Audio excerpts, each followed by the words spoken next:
Ya, listo. Ok. Sí, compartí la pantalla, ¿verdad? Sí. Bueno, la vez pasada habíamos comenzado a hablar de divisibilidad de números enteros. Entonces, hoy vamos básicamente, a seguir con eso. Subí ya o más bien hice directamente en el archivo el que está como crypt01.ipynb del Jupyter Notebook. Hay el uno en el que voy a hacer las cosas de criptografía y en el otro las cosas de teoría de números. En el de teoría de números está básicamente subido lo que vamos a hacer hoy y un poco más, un poco de la clase que viene también.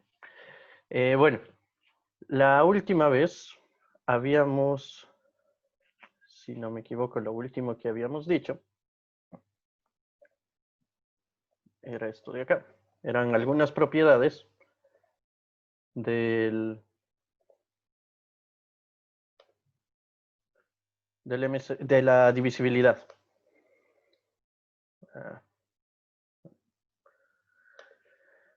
Que se resumían en estas de aquí. Les voy a repetir esta vez. Acá. Teníamos que, para cualquier número, todo número entero divide al cero, en particular 0 divide al 0. Una pregunta que habían hecho con la definición de divisibilidad, que exista otro entero que multiplicado por el primero nos dé el segundo. Esa existencia casi siempre va a ser única, salvo cuando el segundo número es 0. Obviamente ahí cualquier otro número por 0 va a dar 0. Para el resto sería único, pero no es lo que nos interesa. Bueno, la siguiente parte teníamos la reflexividad y además que el negativo también le divide al mismo número. Hay la transitividad. Hay una especie casi de antisimetría que era antisimétrica cuando nos restringimos solo a números no negativos o no positivos también. Y habíamos visto la divisibilidad de combinaciones enteras, yo le había llamado así. Divisibilidad de combinaciones enteras. Y que habíamos dicho, eso la pueden generalizar, hacer como un ejercicio chiquito por inducción, por ejemplo. ¿Ok? Esta propiedad creo que no la habíamos demostrado. Si, o para todo salvo para el 0, si un número divide al otro, entonces el que divide, el divisor, es más pequeño que el otro número, en valor absoluto. Es decir, por ejemplo, menos 2 divide a 8, entonces 2 es menor o igual que 8. Y esto, la demostración de 6, no es muy difícil. Simplemente es porque, bueno, si A divide a B, significa que existe un K entero, que aún más, como B no es 0, podemos decir que K tampoco es 0. Tal que A por K es igual a B. Pero si K no es 0, en particular sabemos que el valor absoluto de K va a ser mayor o igual que 1.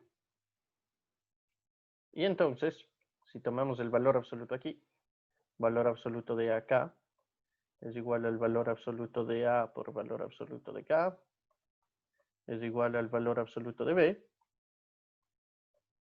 Y como el valor absoluto de K es mayor o igual que 1, esto es mayor o igual que el valor absoluto de A. Y está aprobada la partecita 6, que era la única que nos faltaba dentro de las propiedades de la divisibilidad. Ok. Seguimos entonces con, ahora sí, lo que es la clase de hoy realmente. Lo primero que vamos a hacer es esto de acá.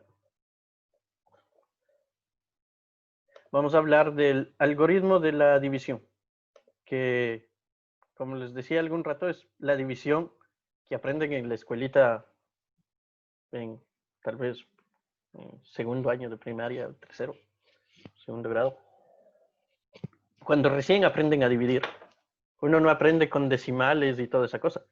Uno aprende a dividir más bien con residuos. ¿Sí? Es decir,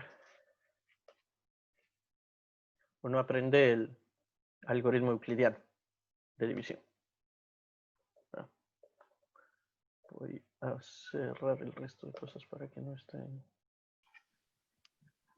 Cerrar las demás pestañas. Ya.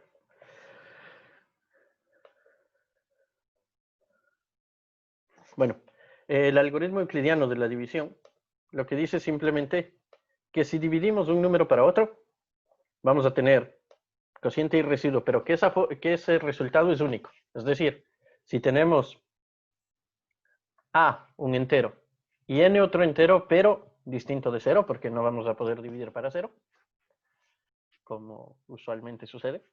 Entonces, hay un único par Q y R de enteros que verifican que A sea igual a Q por N más R y que el residuo esté entre 0 y N. Entonces diremos que Q es el cociente y R es el residuo de la división. Vamos a hacer el ejemplito, ¿sí? Y vamos a fijarnos que antes de tratar de demostrar la proposición o lo que sea, a fijarnos en algunas ideas. Por ejemplo, esto es lo que, bueno, esto en cada país le denotan diferente, tal vez la forma de dividir con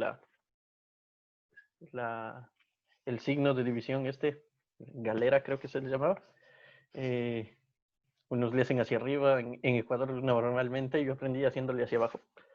Entonces, 14 para 4, el resultado normalmente decíamos es 3, sobrando 2. Entonces, en este caso, A es igual a 14, nuestro N por el que estamos dividiendo es 4, Q es igual a 2 y R es igual a 3. Al revés, perdón. Q es igual a 3 y R es igual a 2. ¿Y cómo verificaban si eso está bien? Dicen, bueno, porque 4 por 3 más 2 es igual a 14.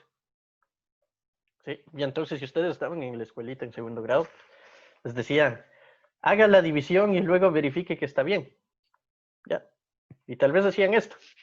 Pero tal vez había otro estudiante, ¿sí? Que hacía lo que voy a escribir acá abajo. Como no aprendió del todo bien las tablas, dice 14 para 4, bueno, es da 2 y me sobran 6. Y les decían también, verifique. Y verifica, ¿no? Dice 2 por 4 es 8, más 6 es 14. Funciona. Pero, ¿por qué está mal dividido? ¿Por qué no funciona? ¿Por qué realmente esa no es la respuesta de la división? ¿Qué es lo que falló? Está funcionando nuestra primera condición para verificar que esté bien dividido, pero la segunda es que el residuo tiene que ser más chiquito que el divisor. Y en este caso el residuo es 6, o sea, este está mal. ¿Sí? ¿Por qué? En este caso R es mayor, de hecho mayor o igual, con eso va a estar, que nuestro N, que el número por el que estamos dividiendo. Bueno, ¿cómo encontramos esos números? No hay, en el fondo, si podemos encontrar, porque aquí dice existe un único par. Para decir que existe un único par, debemos ver que hay un par y que no hay otro más que ese. Entonces, el par que funciona es tomar Q, si A, N son enteros y N no es 0. Tomamos Q igual A dividido para N, pero eso no necesariamente es un entero, le redondeamos hacia abajo. ¿Sí? Redondear hacia abajo es el simbolito de ahí, por si acaso, si el que vamos a usar, o sea, función piso, también se le llama. Y R, simplemente la diferencia, o sea, como queremos que se cumpla esto de acá, básicamente despejamos R de ahí. R sería A menos QN. Si usamos Q y R de esta forma, estos satisfacen, cumplen. ¿Por qué son los únicos? Porque unicidad Si tuviéramos otro par, si Q', R', verifican esto de acá.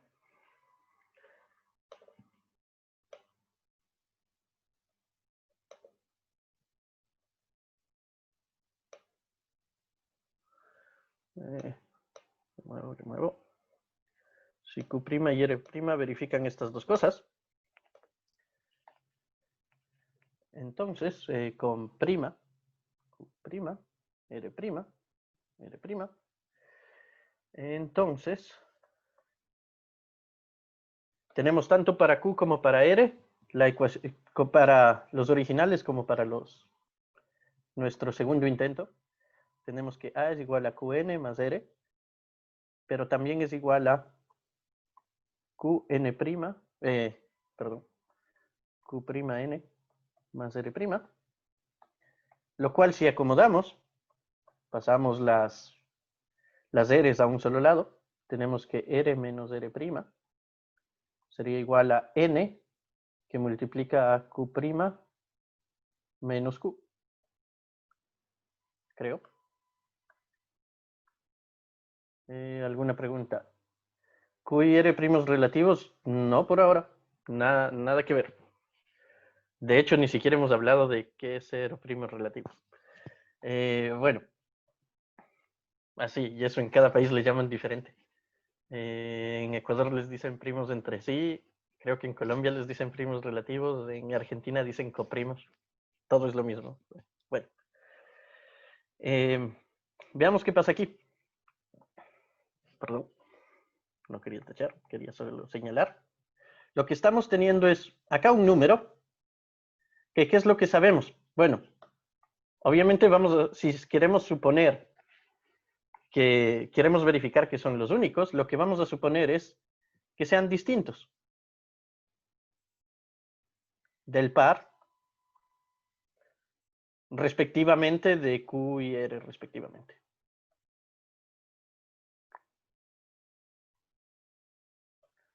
Respectivamente. Es decir, sabemos que estamos suponiendo que esto no es cero, porque Q y Q' no son lo mismo, y este no es cero porque R y R' no son el mismo.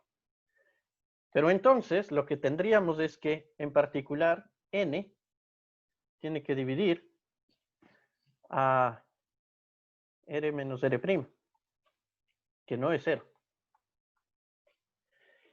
Y justamente la propiedad anterior que hemos dicho, esa demostraría que, ¿qué cosa? Si tenemos algo que divide a otra cosa y no es cero, entonces en valor absoluto tiene que ser menor o igual que el valor absoluto de R menos R'.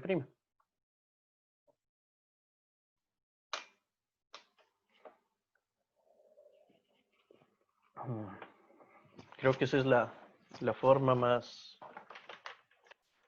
sencilla de verificar. Permítanme revisar si hay una forma más corta, solo por si acaso. Creo que es lo más corto, sí. Ya.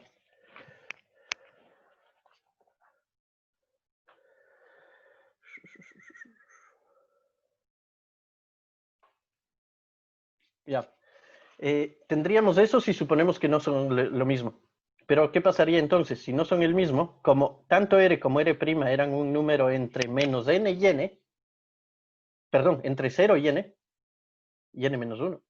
Entonces, el R menos R', en valor absoluto, R menos R' es, en el mejor de los casos, el R es n menos 1. Y el peor de los casos para restar acá es que sea 0. Entonces, acá tendríamos que la diferencia entre los dos no puede pasar de n menos 1. Y esto obviamente es algo recontrafalso. ¿Sí? Lo cual indica que R es igual a R'. Y si R es igual a R', reemplazando acá en la ecuación de arriba, reemplazo en, llamémosle, pongámosle un nombre a esto.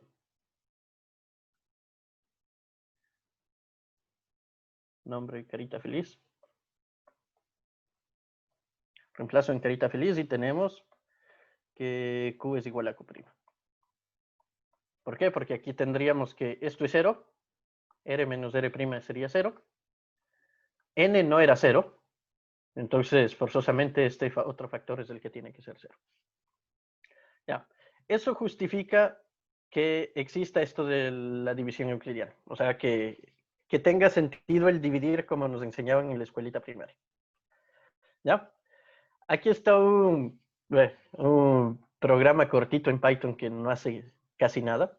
Solo dice, hago la división euclidiana entre A y N y queremos que nos dé los dos resultados. Bueno, el hacer simplemente es para que nos bote un error cuando no se cumpla. Entonces, queremos que el N... en realidad aquí podría haber solo puesto N distinto de 0. Puse mayor por costumbre. Debería ser N distinto de 0. Que en Python se le escribe como así. Y queremos que retorne la división. Esta es la división redondeada hacia abajo. En Python eso hace directo así.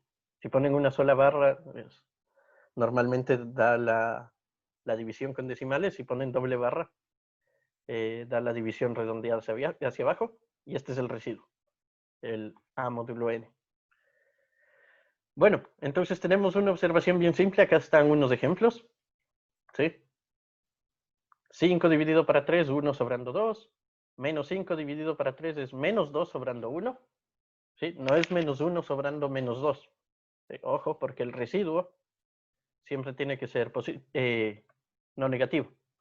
¿Alguna pregunta? En la definición no dice que A es mayor que N. No, no hace falta. De hecho, ¿qué pasaría en el caso? Creo que no puse acá. Veamos un ejemplito simplón. ¿Qué pasa si divido 34? Si hago el como le escribí en Python, ¿no? O sea, ¿qué pasaría si escribo en el Python el división euclidiana entre 5 y 8? O sea, divido 5 para 8, va a ser como en la escuelita. Eso va a botar el resultado. 5 dividido para 8 no me alcanza, entonces es 0. Y el residuo es 5. ¿Sí? Entonces, básicamente, si A es menor que N y los dos son positivos,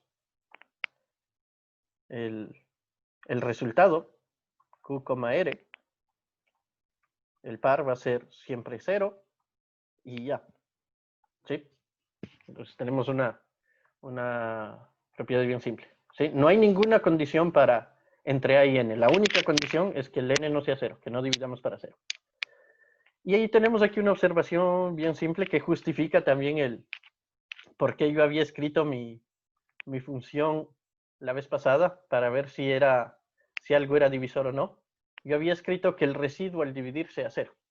¿Sí? Y esto está clarito porque si el residuo al dividir es 0, significa que acá arriba,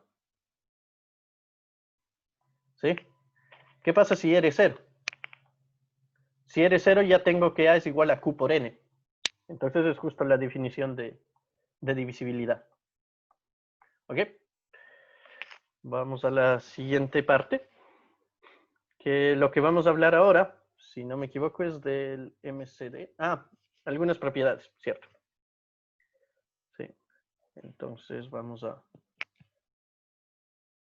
copiar las propiedades. Las tengo acá.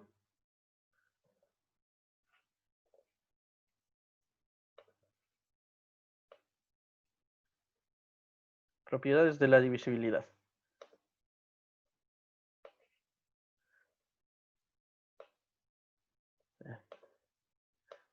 Tengo demasiados botoncitos. Ya. Primera propiedad. No, de la divisibilidad estas ya las teníamos.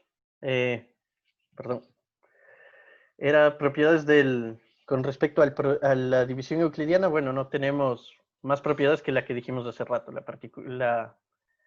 la pequeña observación de que un número divide a otro si solo si el residuo es 0. Y bueno, no hay otra. Esa creo que es lo más importante.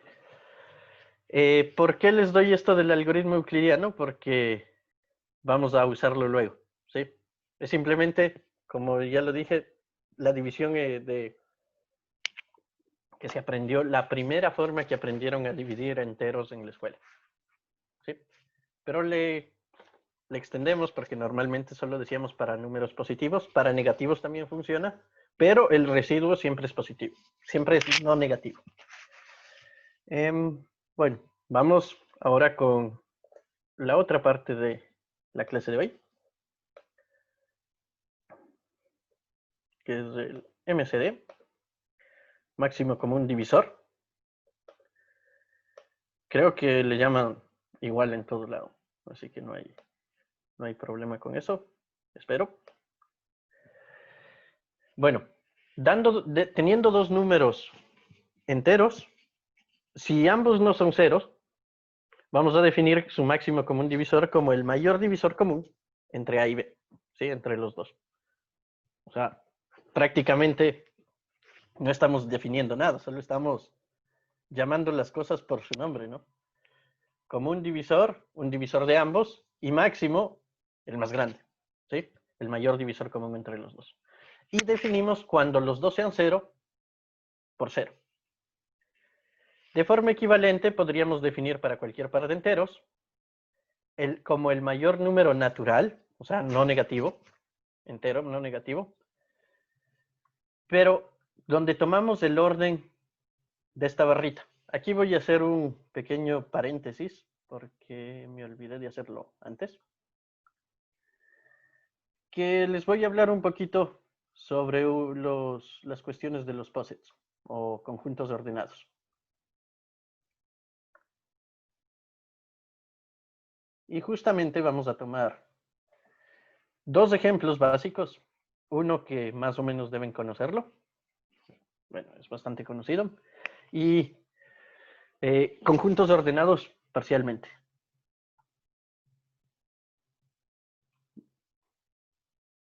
Si son totalmente ordenados, básicamente se los puede poner uno a continuación del otro y no hay nada de interesante. Pero en un conjunto parcialmente ordenado, por ejemplo, el conjunto de partes o el de subconjuntos de 0 y 1, con el orden de la inclusión, el orden usual, este conjunto tiene 4 elementos y lo voy a dibujar en cierto modo que respete el orden, ¿sí? A esto se le va a llamar un diagrama de Hasse.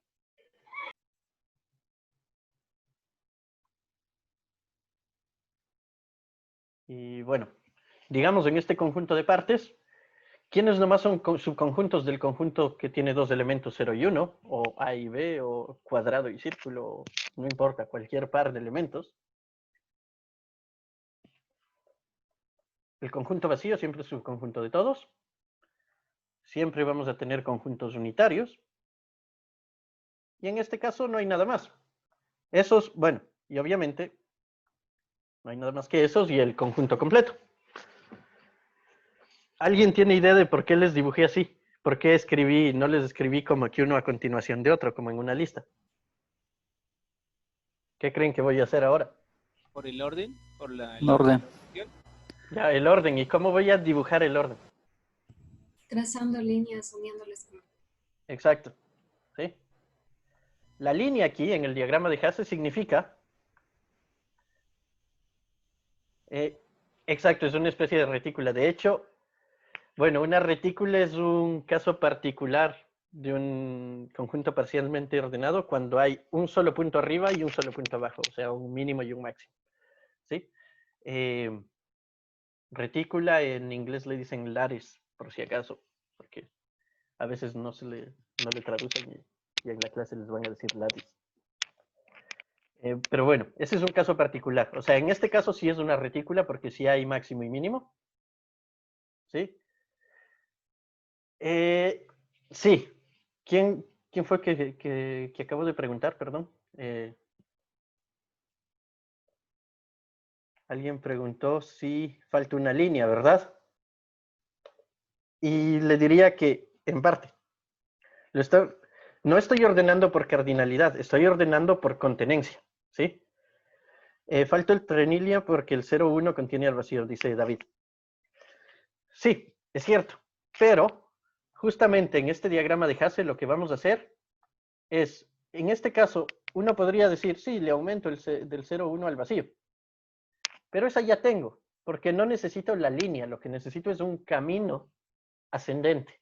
O sea, el vacío está contenido en 0,1 porque yo sé que estoy en un conjunto preordenado, ordenado parcialmente, y entonces sé que hay transitividad. Es decir, que si me voy por el 1, tengo que el vacío está contenido en el 1 y que el 1 está contenido en el 0,1. O también me puedo ir por el otro lado. ¿Sí? O sea, no dibujamos las cosas transitivas. Básicamente, en el diagrama de Hasse, ponemos vértices, todos los elementos de diagrama de Hasse de X con alguna relación de orden. Vértices son todos los elementos de X. Y ponemos como aristas, ¿sí? O básicamente flechas, pero que en este caso, en vez de poner una flecha, yo podría dibujar una flecha así, pero ni siquiera me hace falta, porque como que el nivel, la altura, ya me da el orden. O sea, yo sé que el vacío es el que está contenido en 1 y no que 1 está contenido en vacío. Y eso lo puedo ver como gráficamente porque le puse al 1 arriba, ¿sí? El que está arriba es el mayor. ¿Sí? Los vértices entonces son todos los elementos de X y como aristas,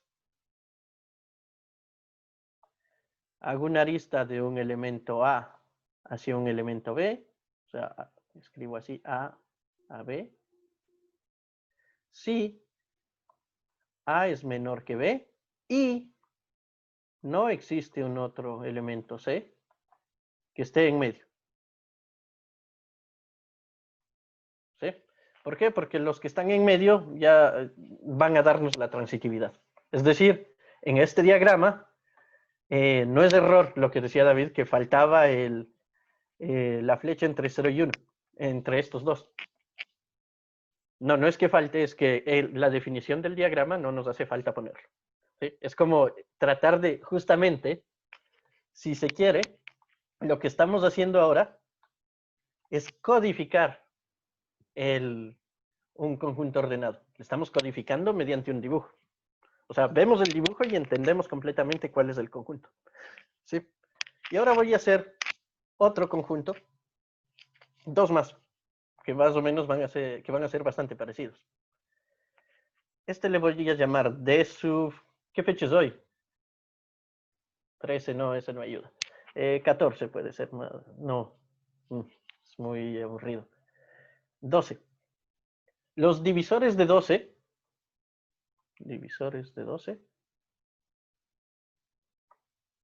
como ya sabemos que son divisores o factores, ordenados, divisores positivos.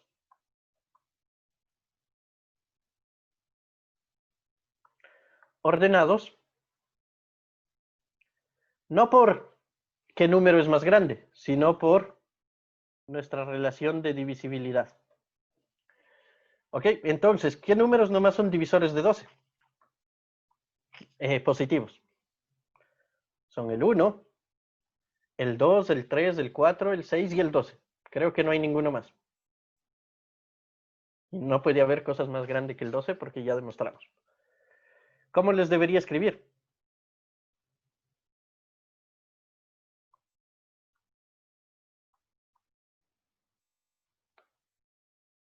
Le debería escribir más o menos así, ¿verdad?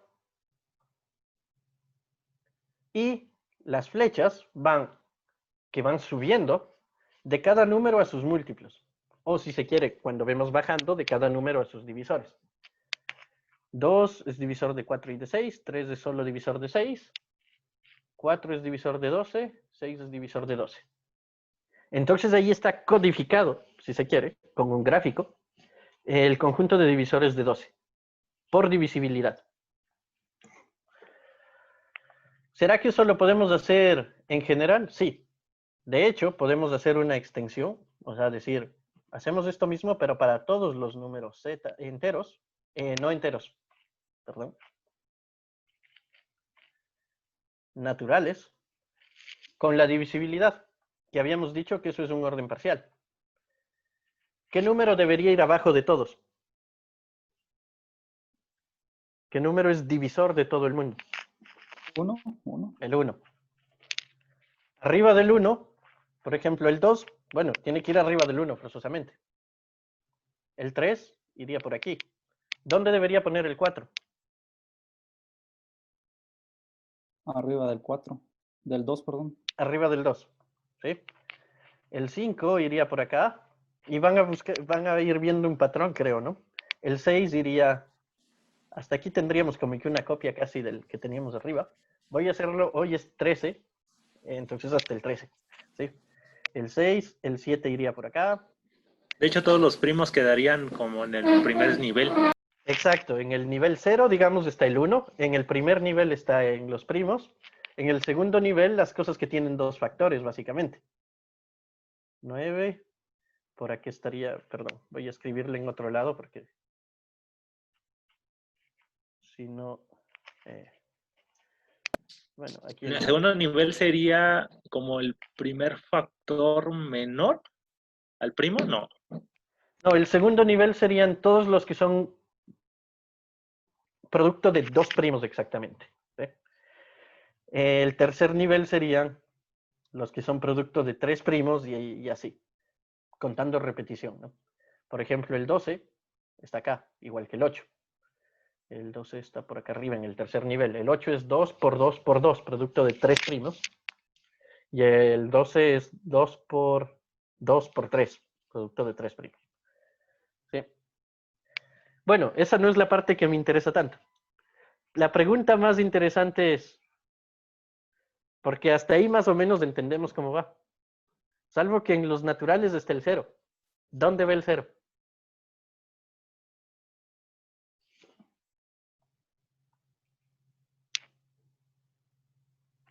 El cero iría como... Estaría aislado, ¿no? No, no estaría aislado porque el 0 es múltiplo de todos. Arriba de todos. Sí, Valentín dice en la parte superior. Exacto. Como una O sea, aquí cota estaría el superior. 0 arriba de todo el mundo. Pero como es algo infinito, nunca vamos a ver quién está exactamente por debajo del 0. Sí, ahí aparece como un sol, casi parece en el dibujo, pero ese es el 0. ¿Sí? El 0 está arriba de todos.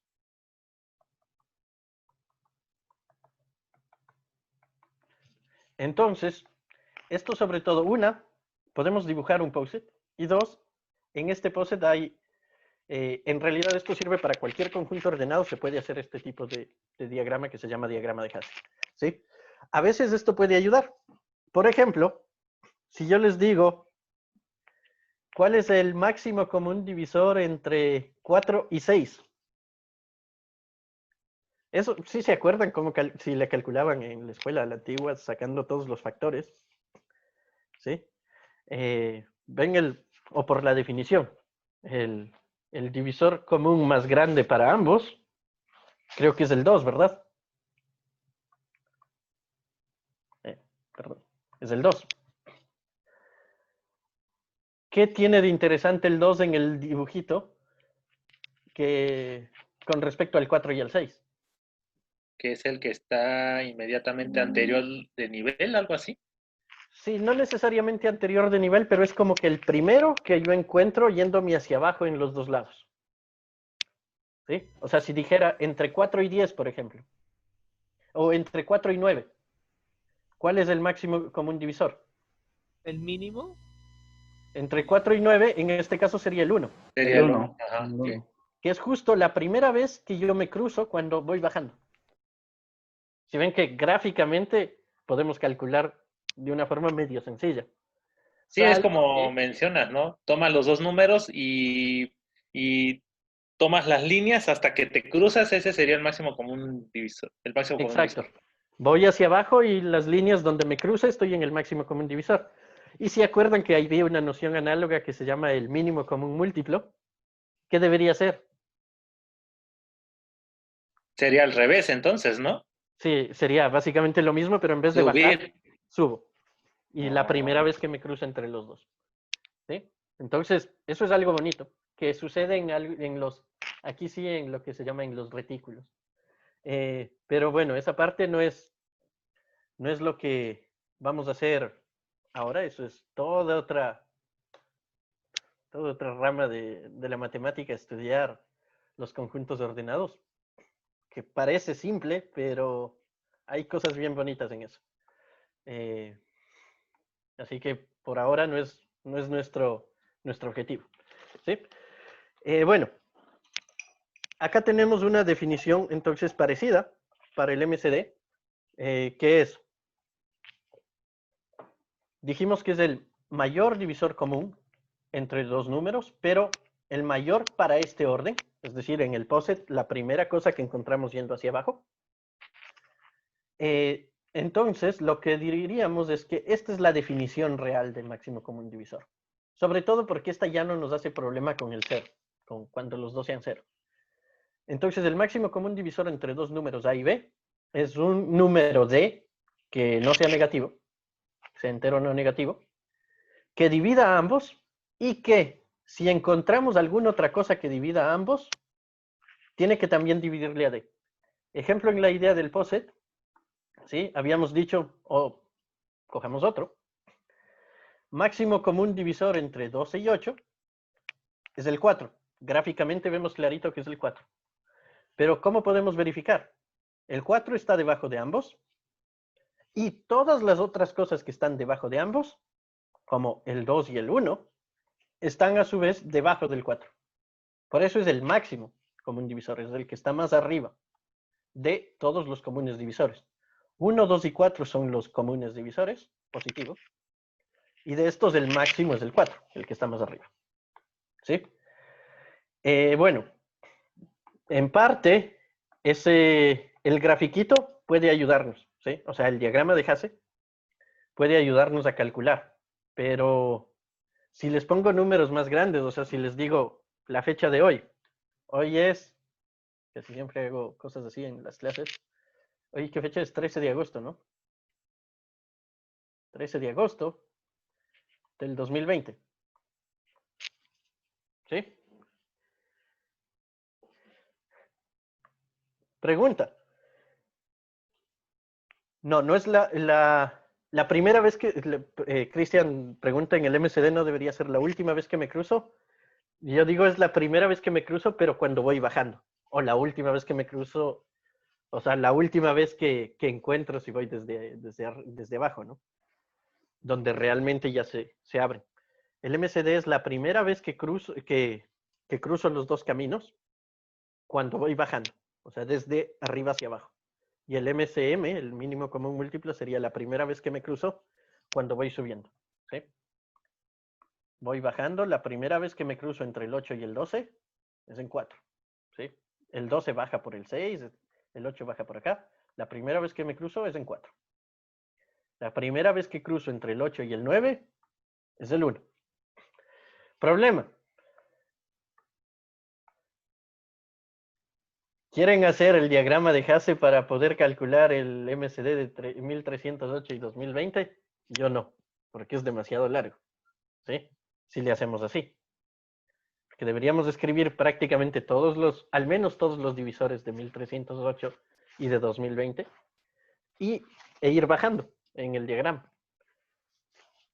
Entonces no parece ser, es una forma bonita que funciona, pero no es como que óptima, ¿no? No es, diríamos, computacionalmente no es buena. O sea, para calcular nos demoramos demasiado.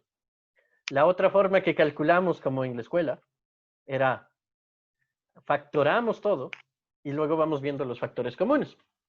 De esa forma también funciona, pero igual, para números grandes, por ejemplo, aquí decimos 1308, saco la mitad y me queda 654 y saco la mitad y luego saco la tercera parte si puedo, etcétera. 2020, saco la mitad, saco la mitad, saco la quinta, y etcétera, y voy viendo todas las veces que pude hacer la misma operación para ambos. Pero es un poco largo. Con números pequeños, como los que aprenden en la escuela primaria, esto es simple, pero ya con números grandes, incluso eso se hace tedioso.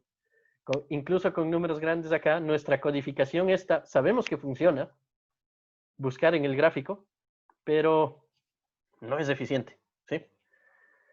Ya.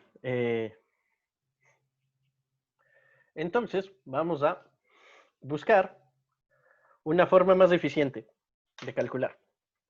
Y la forma más eficiente de calcular, de hecho, en el libro definen el MCD, de esa forma. Una observación más, antes de olvidarme, pero esto les va a quedar como ejercicio para avanzar con la parte que me interesa un poquito más.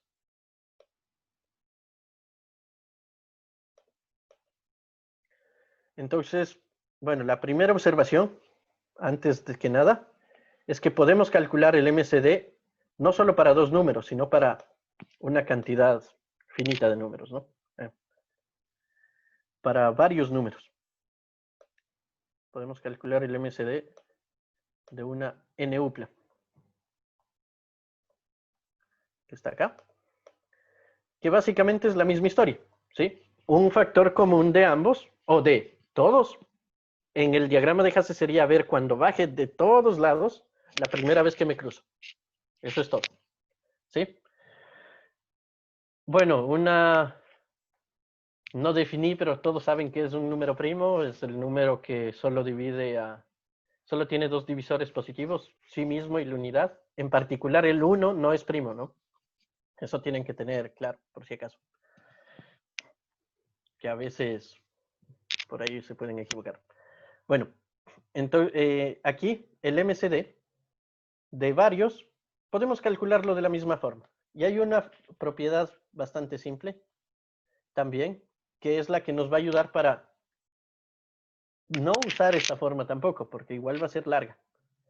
Si queremos calcular el MCD entre tres valores, lo podemos en realidad calcular como el MCD entre 2, perdón, sería el MCD entre uno de ellos y el MCD del resto. O sea, podemos hacerlo de forma distributiva. Y esto es lo mismo que, de hecho, no altera si cojo primero el MCD, si tomo primero el MCD, por si acaso para los mexicanos, entre A y B y C. ¿Sí? Si tomo primero el MCD entre A y B, y luego tomo el MCD entre S subtotal y C. ¿Sí? Esto queda de ejercicio para ustedes. Ejercicio, verificar esto.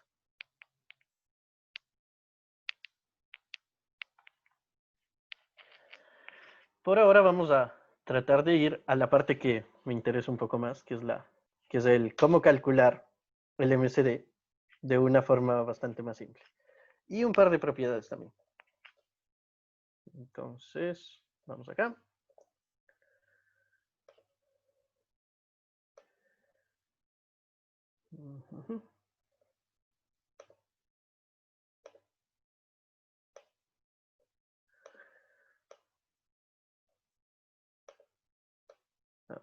Ahí apareció el nombre del... Bueno,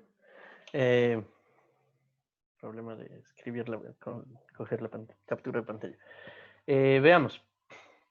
Propiedades, observaciones bien simples. Si tomamos el MCD entre algo y sí mismo, ojo, casi uno puede tender a equivocarse y decir que el MCD entre A y A es A. ¿En qué caso eso no funcionaría?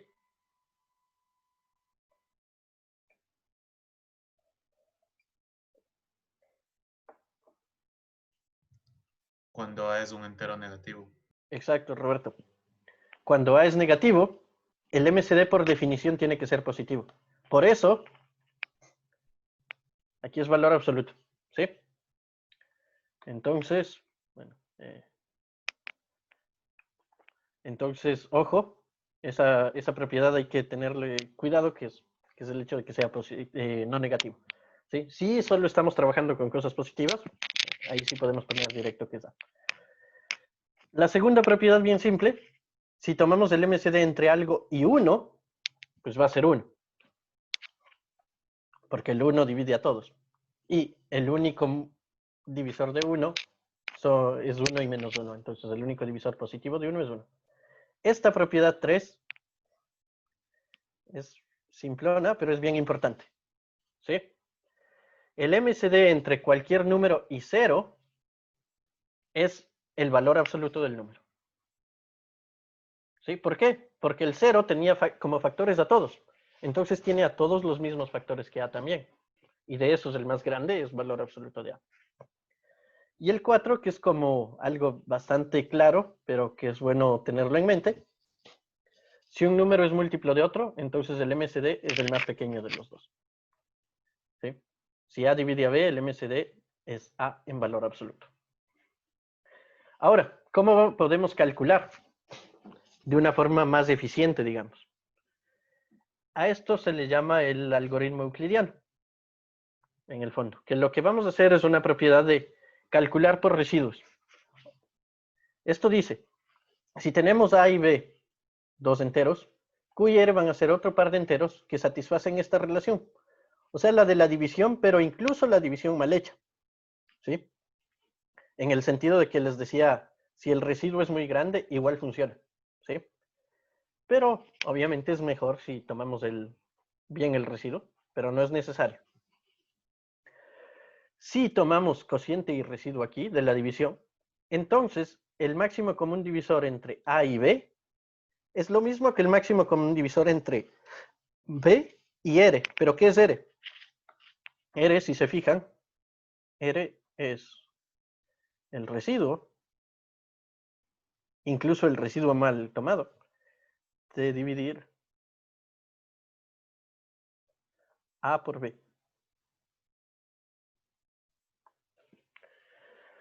¿Sí? ¿Y qué es lo que vamos a hacer? Lo que podemos hacer es como repetir este proceso hasta que nos dé 0.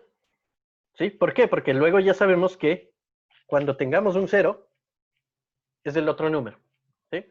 Acá corrí el algoritmo para el ejemplo que queríamos.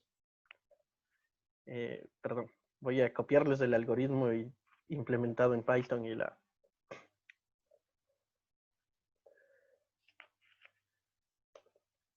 solución.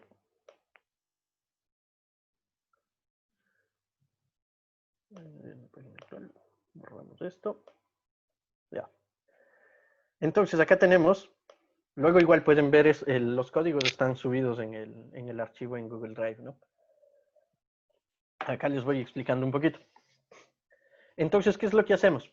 Por la propiedad, lo que sabemos es que si B era 0, retornamos A. En realidad, error. Tengo que cambiarle. Return debería estar valor absoluto de A. ¿Sí? Si no, eso ya le voy a cambiar luego en Python.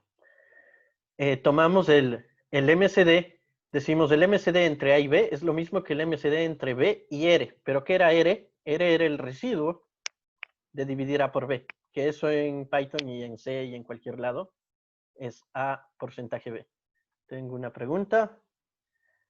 No, es Viviana que les envía el link para que se acuerden que allá está todo. Entonces acá dice, simplemente esto es para que imprima y ustedes vean qué es lo que está pasando. Y estamos calculando el MCD por residuos entre 1308 y 2020. Que es lo mismo que cuando dividimos el residuo, ojo, aquí nos pasa lo que dijeron al inicio, no es necesario que un número sea más grande que el otro. Cuando acá usamos la iteración, como a la primera vez no logramos, 1308 para 2020 es 0, sobrando 1308. Y entonces tomamos el MCD entre 2020 y 1308. O sea, les cambió de orden porque el uno fue más grande que el otro. Pero bueno, eso ya hace la computadora solita.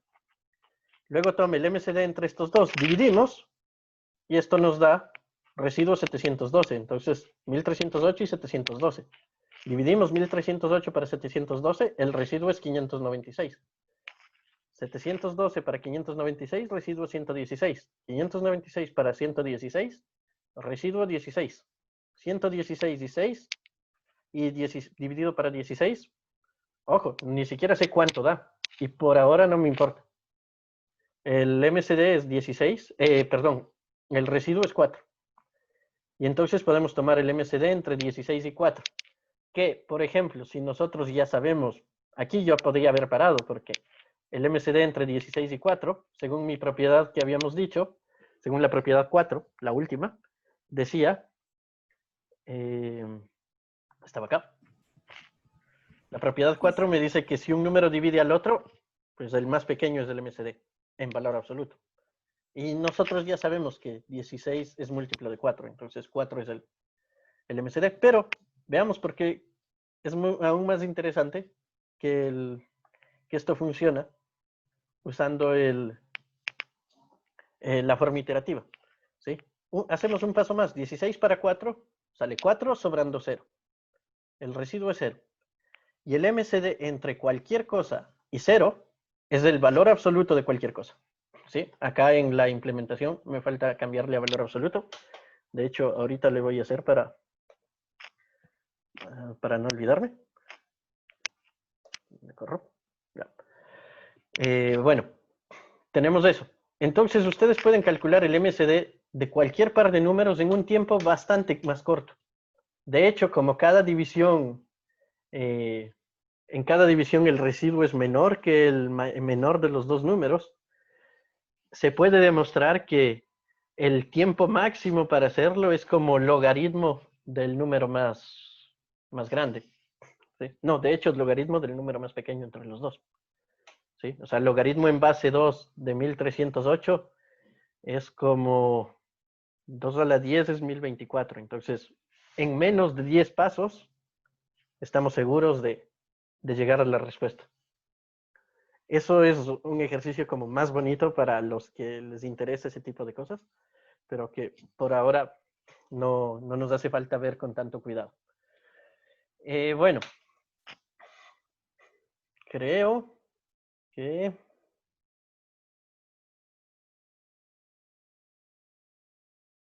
Ajá.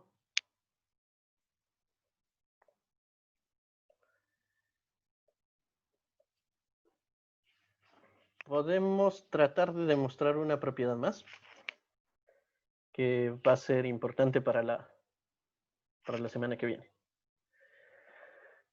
que se llama el teorema de caracterización del MCD.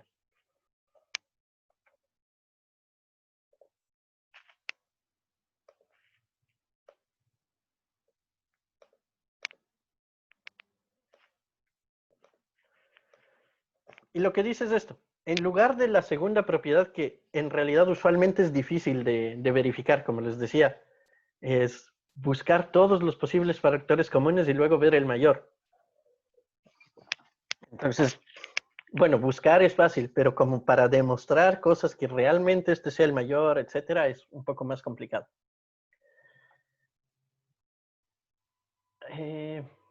No, esto dejémosle por ahora solo enunciado. Porque aquí solo hice la propiedad, pero me olvidé de demostrarles. Y si esto es un curso de cosas de matemática, tiene que haber una que otra demostracióncita. Si no hay gracia. ¿Ya? Llamemos, sean D, el MCD. Sí, ojo, estamos partiendo de esto, que dividíamos A para B y R era el residuo.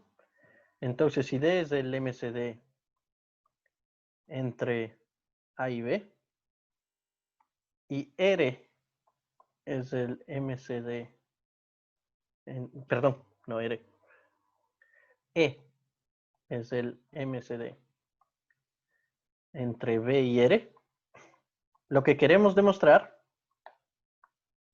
por demostrar que D es igual a E. Y van a ver que es interesante, la demostración es simplona, pero interesante. Entonces, de D, ¿qué sabemos? D, sabemos que D es mayor o igual que 0, como era divisor MCD, D igual al MCD entre A y B. Lo que sabemos es que es mayor o igual que 0. Sabemos que divide a A, que divide a B. Y que si tenemos otra cosa que divide a A y divide a B, entonces el C tiene que dividir a D. Eso sabemos de D.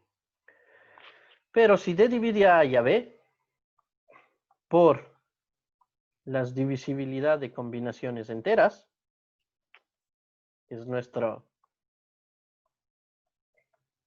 Esta semana y la próxima, básicamente esa es todo el truco de magia que siempre va a aparecer. La divisibilidad de combinaciones enteras D va a dividir a 1 por A menos Q por B. ¿Por qué?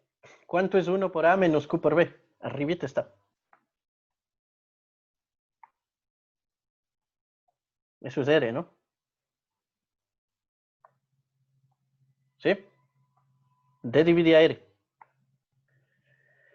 Pero si D divide a R, D divide a A y a R, es un divisor común que es positivo. Divisor común positivo de A y R. Entonces, sin hacer nada, sabemos que D divide a E. ¿Por qué? Porque E era el menor divisor común positivo. ¿Sí? D divide a A y D divide a R. Y esto nos implica que D divide a E. Y básicamente hacemos lo mismo del otro lado. Si E es igual al MCD entre B y R, sabemos que E es positivo, que parece que no dice nada, pero va a ayudar. Sabemos que es positivo, sabemos que divide a ambos. ¿Sí? Y si divide a ambos por divisibilidad de combinaciones enteras, E va a dividir a Q por B más 1 por R. Y ese es justo el valor de A. Es decir, tenemos que E divide tanto a A como a B. Si es un divisor común, por definición de MCD, E tiene que dividir al MCD, o sea, a D. Y casi está todo. ¿Por qué? Porque ya tenemos que D divide a E y E divide a D. ¿Está terminado o no? Disculpa. Sí, por los signos, ¿no? Porque ambos son positivos. Exacto, ¿sí? Justamente lo que parecía que no nos servía de mucho es que ambos son positivos. Y si ambos son positivos, hay la antisimetría. Si tenemos la divisibilidad de un lado y de otro, tenemos la igualdad. Entonces, D es igual a E. ¿Sí? Y está ahí la demostración de la propiedad. Bueno, si tienen alguna preguntita, una cuestión más. Está subido unos cuantos ejercicios que era como ejercicios que cuando di este curso, como esto como parte de un curso de álgebra, les envié. Básicamente pueden hacerlos. Por ahora pueden hacer como que con esto, como hasta el 1, 2 y 3, no estoy seguro. Igual luego les voy a subir más ejercicios, pero que son completamente opcionales, ¿no? Como de todos modos no hay certificados y eso, entonces todo es opcional, todo lo que ustedes quieran hacen, lo que no. Y cualquier duda pueden preguntarla en el grupo de WhatsApp y estoy yo también, así que me pueden... Disculpa, tengo una duda. Sí. Ahí en donde tenemos que D divide a y D divide a R, ¿Sí? entonces D divide a E, ahí Sí. en lugar de A no tendría que ser B.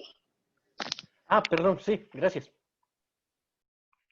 Es error de imprenta, gracias, es B. El que nos interesa es B. Muchas gracias, Montserrat. Sí. Bueno, creo que por hoy queda eso. Y les queda entonces como ejercicio para los que quieran el tratar de hacer algunos del ejercicio 1 y 2, creo, de los que están enviados. Y también intentar, ¿se acuerdan que en la clase del martes? ¿Sí? Exacto, por antisimetría D es igual a E. Pero porque la antisimetría la podemos hacer porque sabemos que no son negativos, porque los dos son no negativos. En la clase del martes, yo había puesto una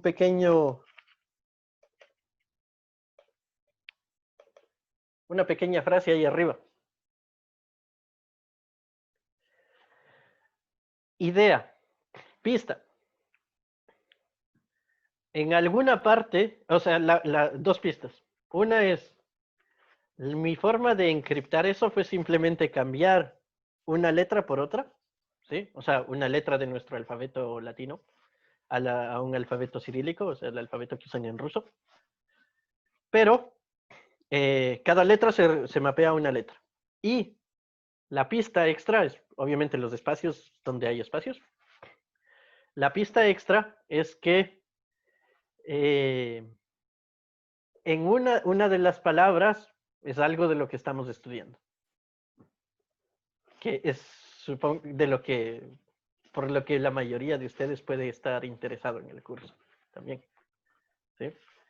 Entonces, bueno, la frase está escrita igual en el PDF que está subido. Pueden intentar descifrar qué era la frase. El martes vamos a hablar de eso y un poco más de teoría de números y un poquito de cosas de codificar. Como vimos ahora, el codificar incluso puede ser hacer dibujos, ¿no? Eso es codificar también. Porque del POSIT, que era una lista y un orden, podemos hacer el dibujito del diagrama de Hasse y del diagrama de Hasse podemos recuperar el orden. Bueno, creo que eso es todo por hoy. Así que gracias por asistir a los que están aquí. Disculpa una pregunta. Sí. El PDF que te estás haciendo, que haces mención, ¿cuál es? ¿Es el que tiene Se llama Crypt TN1, creo, que es justamente el PDF que está subido. Cada día les voy a subir estos apuntes que tomo en la pizarra. Por acá arriba hay un exportar a PDF. Entonces, con ese botón de exportar a PDF, les exporto y les envío. ¿Sí? Ok, sí, ya lo recibí. Sí. Muchas gracias. Entonces, está en el Drive también. Creo que eso es todo por hoy. Entonces, nos vemos el martes. Si cualquier cosa me escriben también. O sea, escriben Muchas gracias. en el grupo de WhatsApp. Cuídense. Gracias, hasta luego. Saludos. Adiós. Saludos.